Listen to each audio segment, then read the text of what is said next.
guys, and welcome to another beautiful book haul video. I hope you guys enjoy these videos because these are probably one of my favorite ones to make because they're my favorite to shop for these books and just find books that I feel like not only am I interested in reading but that I would like to own because of how they look.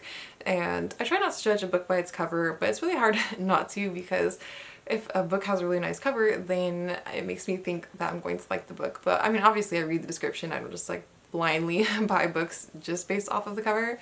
But anyway, off of this tangent, I'll share with you guys the books that I picked up. So all the books that I'm talking about in this video are from Book Depository. I had like a 10% off coupon code for their website, so I decided to take advantage of that and buy a good chunk of the books that are on my wish list on there, because on their website you can make a wish list and save different books that you're interested in getting. So I picked up quite a few of the ones and I'm excited to share those with you guys today. First, I'll get into the Japanese novellas. I read Miss Ice Sandwich, I think it was a couple months ago, and I really liked that book, and it was part of the Japanese novella collections that Pushkin Press puts out, and so I decided to go ahead and pick up. I think these are all the rest of the books that they have released of that collection so far, and so I picked up 5 of these ones. The first one is The End of the Moment We Had by Toshiki Okada. This one I'm trying to get to during the reading rush that's taking place in July. We have Spring Garden, and this one is by Tomoka Shibaski. I'm going to terribly butcher these names and I apologize in advance. Then we have Record of a Night Too Brief by Hiromi Kawakami. And then The Bear and the Paving Stone by Toshiyuki Hori. And lastly, Slow Boat by Hideo Furukawa. So these are all super short novellas. Basically, they're not even full-length books because they're really short. They're mostly around like about 100 pages. So all of these I could read in one day, if not one sitting.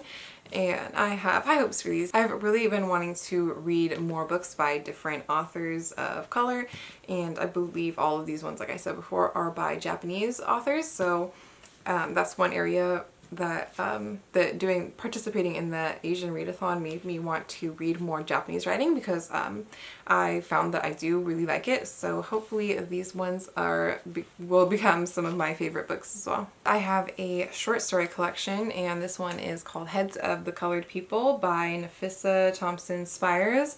The cover on this, I don't know who the cover designer is, but is gorgeous. Like, I love the colors and the illustration style, and like I mentioned before, this one is a short story collection. I had wanted to read this ever since I first heard about it when it first came out. This is her debut short story collection. Each of the stories features a character who is a Black American. In all of the stories, the main character is going through some sort of crisis, and so I think I haven't really heard too much, honestly, about this short story collection. I think I might have heard 1 or 2 people say that they liked it, so I'm interested to see how I feel about it because I want to make a video eventually about my top favorite short story collections, and I don't really have that many on there yet to make a whole video, but eventually, once I read at least a few more that I really like, I would like to make that as a video. Next, we have Eggshell Skull by Bree Lee. This one is a nonfiction book, and it is a memoir. It's talking about her journey through the Australian legal system. She was the daughter of a policeman, and then she became a law student, and then she was a judge's associate, and then I think just 2 years later she was back as the complainant in her own case. So just a really in-depth look at how the justice system kind of works for women on both sides of the case, whether it's like you're someone who's trying to get justice in a case or you're someone who's trying to help defend someone else in a case. This sounds really interesting, and I have heard good things about this book, so I'm excited to get to this one. Next, we have a book in translation, and that is Strange Weather in Tokyo by Hiromi Kawakami. Hiromi is one of Japan's most popular contemporary novelists right now, and this is a book in translation, like I mentioned before, and I really want to see if I like her stuff. In this story, we're following Tsukiko. She's 38 and she ends up running into one of her former high school teachers at a bar. And this novel kind of just explores like their relationship as it turns into something more. And I feel like it would be really interesting because her high school teacher, even though she's 38, like it's her high school teacher, he's like 30 years older than her. So yeah, I'm not sure how I'm gonna feel about this one, but hopefully it's well written so it's still like an enjoyable book. Next, I have The Vegetarian by Han King. I bought Human Acts, I think a couple months ago, and I decided to just go ahead and pick up Han King's other book, The Vegetarian. So in this one, we're following this woman who's in a marriage, and she starts having all these like really bad dreams, and it's filled with a lot of like blood and brutality and stuff like that. And so because of that, she decides that she's not going to eat meat anymore. So she becomes a vegetarian, and we're just following out how that plays out with, I guess, like these unexpected consequences turning out with things going on with her like family. I think it was like her husband and her brother-in-law and her sister are each trying to kind of like take control over her life somehow, or like over these decisions that she's making, and it just sounds like a really interesting book, so hopefully I like this one. On my July TBR, I have a poetry collection by Sally Wen Mao. It was her first one, and Mad Honey Symposium is what that one was called, and I picked up another one by her, and that is called Oculus. And first off, how aesthetically pleasing is the cover of this poetry collection? And I did not expect it to be so large, like in like what do you call it, like in comparison to my head. Like you can see this is a large book, even though it's like, you know, thin. It's very like wide. And I just really like the cover on this. It's very aesthetically pleasing, to not sound like it's so gross, millennial, but yes, it's an aesthetically pleasing book. But also, I believe this is her second poetry collection. So hopefully I like the first one. I'll know for sure after this month, and then I'll go ahead and read this one too. Next, I picked up Queenie by Candace Carty Williams. Once again, love the illustration style on the cover of this book, and I just love seeing more people of color represented in not only illustrations that they do in covers, but in the actual books themselves as featuring as main characters. So for Candace, this is her first debut novel. We're following the main girl. I think her name is Queenie, like the title, and she's described as a journalist, catastrophist, expressive, aggressive, funny, dramatic, loved, lonely enough. So it doesn't really give a synopsis of the book on this one, and I can't really remember, but I remember I did read the synopsis, and this sounded like something that I would be interested in reading. And next we have The Source of Self-Regard by Toni Morrison. This is selected essays, speeches, and meditations, all written by her. I've read a few Toni Morrison books, but it's been a long time. And I remember not having a strong feeling whether I liked them or didn't like them when I read them, but I feel like I need to reread her books because I feel like just being older and now knowing a little bit more backstory on Toni Morrison and what her works meant, especially for people at the time that they were published, would give me more of an appreciation for her books. And I just really want to reread all her stuff because even other of my favorite writers like Terry Jones and what's her name? Estia Dugan were both saying like Toni Morrison is one of their favorite authors, so I'm looking forward to a reading of this and reading some more of her like nonfiction stuff because I've only read her novels previously. I also picked up Princess Bari by Wang Sok-young, and this is a Korean author.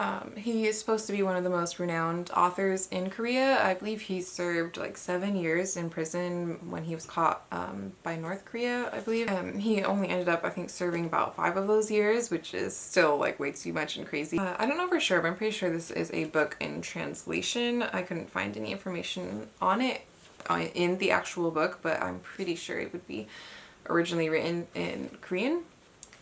This book follows the character of the same name, Princess Bari, and she's a young girl, and it's said that she's frail and brave, and she escapes from famine and death in North Korea in the 1990s, and then she seeks refuge in China before crossing oceans in a cargo ship to London. So this sounds like a very interesting book, and hopefully if I like this, then I can go ahead and read other books by this author. Finally, almost done. I just have 2 books left, and so this one is The Beauty of the Wolf by Ray Delaney. I seen this in somebody else's haul or TBR or something, and that's how I seen the cover on this one, and wow, it's just so reflective and pretty. I think this one is a fantasy book. I could be wrong. It says, "For he is the beauty and I be the beast." Okay, now that I'm thinking about it, I think this one might be a Beauty and the Beast retelling. Yes, it is. It says on the back of the book, "A stunning retelling of Beauty and the Beast." So I don't really need to say more than that. I think everybody is pretty familiar with Beauty and the Beast. I don't know if I have actually read any retellings of Beauty and the Beast before. Like I know I've seen like a ton of movies that are like retellings of the movie, but I don't know that I've read any books that are retellings of this specific fairy tale. So I'll be interested to see if I like this one or not. It's the last book I debated if I was going to even show you guys or not, because these are beautiful book hauls, and I don't think that this book is beautiful, but I don't know. I think when I was ordering it on the site, I thought I liked the cover, but then it kind of got sent a different cover, and I'm just like, whatever. It's still the same book, but anyway, the book I'm talking about is Quicksand by Nella Larson. Not that this is an ugly book, it's just not a pleasing book to look at. I mean, it's just like the basic Penguin Classics books. These aren't anything special. They're just basic as far as the classic books go. But I really wanted this book because I read Nella Larson's other book, Passing, and I really like that one, and I've heard that Quicksand is another one of her well-known and well-loved novels, so I wanted to give this one a try. We're following our main character. Her name is Helga, and she is half black and half white, and she's teaching at an all-black school in the South. In this novel, we're just following her through all these experiences of being mixed and moving around. I believe she also moves to Harlem and to Denmark, and so Nella Larson's writings have a lot of commentary and stuff on race, and I found Passing to be a very interesting novel, and I know that one's becoming a movie. I'm not sure if this one has any adaptations or not, but yeah, I will definitely be reading this one soon, but how soon exactly, I cannot say.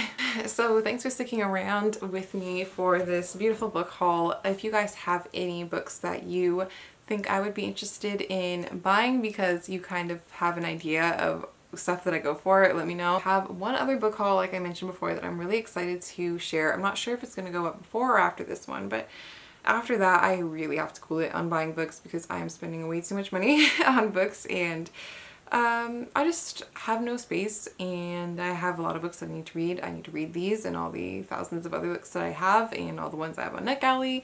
So yeah, these are going to be it for me for a while, like I always say, but there is one set of books that I really want to get. They're coming out soon. I think it's Chiltern Publishing is putting them out. These aren't them, but these are, they put out like 8 books already, and I think I'm missing like 2 from this set, and after, I think in like a month or 2, they're coming out with, like every year they're coming out with a set of 8 books to add to their edition, so I do want to buy those. If Half Price Books gets them, for sure I will buy them because they'll be really cheap there. Like I can get them probably for $8 or less, and they're just super gorgeous editions. I'm not going to pay the full price. These are like 30 bucks if you buy them full price from the publisher or one of the retailers, and that is just not in the budget for me at all right now. But I really love these editions, and I want to collect all the ones they come out with these. So besides that, I don't really see any other books I need to buy by the end of the year. Although I do kind of want to pick up, for the video I mentioned before, I want to do a short story recommendation video, and so I might need to buy a few of the ones that I don't own already. I mean, I don't need to. I could just show you guys a picture of the cover, but I kind of want to own them since they are short stories collections that I did enjoy reading. Yeah, that's it for this video. So let me know if you guys liked it by commenting or liking the video. And that's it. I'll see you guys in the next one. Bye.